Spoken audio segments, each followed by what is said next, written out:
Naglaho na parang bula. Ganito raw ang tila nangyari kay Marlon Borbe, isang waiter na dapat sana'y uuwi na sa kanyang pamilya nung isang linggo. Sakay daw si Martin noon ng cruise ship kung saan siya nagtatrabaho, pero sa hindi malamang dahilan, partner, bigla daw itong nawala. Totoo yan, bigla na lang daw itong nawala nga partner, kaya naman ang kanyang pamilya kung ano-ano na ang, kung sino-sino na, kung kani-kanino na sila lumapit para lang matunton ang kanilang pinakamamahal na si Marlon. Ang kanilang panawagan, tunghayan po sa ating on-call helpline. Isang linggo ng misteryo sa pamilya Borbe ang pagkawala ng haligi ng kanilang tahanan na si Marlon. 4 na taon nang nagtatrabaho si Marlon bilang waiter sa isang cruise ship o pampasaherong barko. Pero kamakailan lang sa hindi maipaliwanag na dahilan, bigla raw siyang nawala sa barko habang nasa biyahe ito sa Visayas region. March 7 daw po yung nangyari around 6 a.m. Sa area daw po ng Sipalay City, Negros Occidental and Panay Island, Iloilo City. So, around, kasi ang duty po niya 6:30 a.m. So, nung nakalampas na po yung 6:30 a.m., wala po siya sa duty. Pinahanap na po siya ng supervisor. Unfortunately, hindi po siya nakita sa barko. So, na po yung captain ng Code X, which means a missing person. So, nag-thorough search sila sa barko, pero hindi nila nakita. Ang misis ni Marlon na si Rhoda, kung kani-kanino raw lumapit, makita lamang si Marlon. Nag-report na po sa Coast Guard, nag-coordinate na po kami sa agency niya, and then nag-aerial search na po sa area ng Iloilo and Sipalay City. Umaasa raw si Rhoda na baka sakali ay napadpad si Marlon sa mga kalapit na isla o kaya naman ay sinagip ng mga mangingisda. Sa ngayon, labis raw ang pag-aalala ni Rhoda at ng kanyang 2 anak.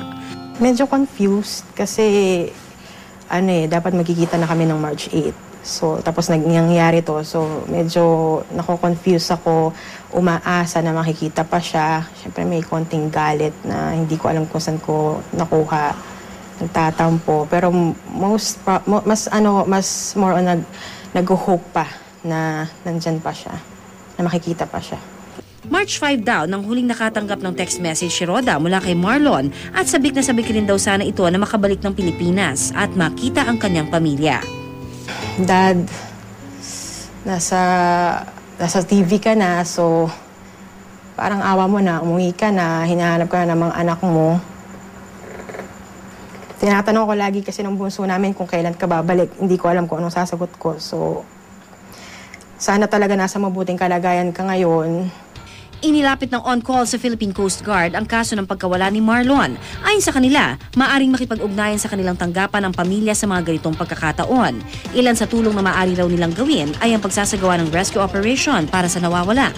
Maaari rin silang bumuo ng tie-up kasama ang ibang bansa para makatulong sa paghahanap.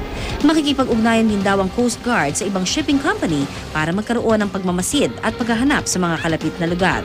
Ipagtatanong din daw nila sa iba pang mga tripulanteng Pinoy na kasamahan ni Marlon sa parehong barko kung sakaling may karagdagang impormasyon sila tungkol sa pagkawala ni Marlon. Nananawagan po ako sa mga taga Iloilo or Negros Occidental kung meron po kayong nakita na lalaki po, kayo manggi, medyo semi-kalbo po yung cut niya, mga 5'6" po yung height, around 150 yung timbang po. Nakikiusap po ako, sana po kumontak po kayo sa GMA 7. Baka siya na po yung hinahanap namin, siya po yung husband ko, si Marlon Borbe. Maraming salamat po. Sa mga nakakakilala o nakakaalam ng kinaroroonan ni Marlon, maaari pong tumawag sa on-call hotline 926-6598 o 981-1970. At kaugnay nga po ng pagkawala naman ni Marlon Borbe, makakapanayan po natin sa linya ng telepono si Lieutenant Commander Algier Ricafrente. Siya po ang tagapagsalita ng Philippine Coast Guard. Magandang hapon po sa inyo. Commander Ricafrente, good afternoon. Magandang hapon po, Ivan, at magandang hapon po sa inyong mga taga-pakitig at mga televiewers. Opo. Sir, meron ba tayong update tungkol dito kay Marlon Borbe? May leads na ba? Sa ngayon po, patuloy pa rin po ang ating paghahanap. In fact, 4 na Coast Guard districts na natin ang ating inalerto upang tumulong sa paghahanap ito nga si Marlon Borbe. At hindi lang yan ay nung oras na natanggap din natin yung report na yon, nagpadala na rin tayo ng notice to mariners sa mga barko na dumadaan doon sa lugar na Yes, Commander, maaari lang hong pakilinaw lang po sa amin, ano? Kasi ang sabi ho ng kanyang asawa, nananawagan siya kung may nakakita sa Negros Occidental sa kanyang asawa. Naibaba ho ba si Marlon doon sa area na yon? Commander?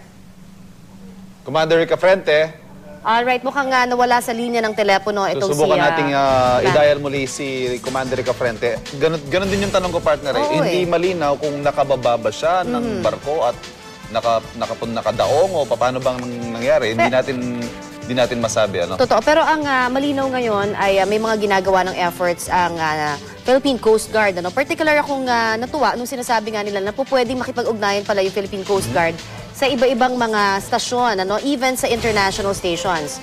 Alright, balikan po natin si Commander Rica Frente ng Philippine Coast Guard. Sir? Ako. Okay, Commander, yung tanong ko po kanina lamang ay papaano ho ba, parang hindi ho kasi malinaw sa amin, nakababa ho ba sa Negros Occidental ito pong si Marlon? Wala po tayong information na nakababa, pero ang yung barko kasi na yun ay hindi naman siya dumaong doon sa mga lugar na kanilang dinaanan. Ang latest na information lang sa atin at dumaong siya ng Manila at agad ding umalis kaagad nung bandang hapon. So ang natin, presentation ng paghahanap natin doon sa mga lugar na dinaanan itong Alright.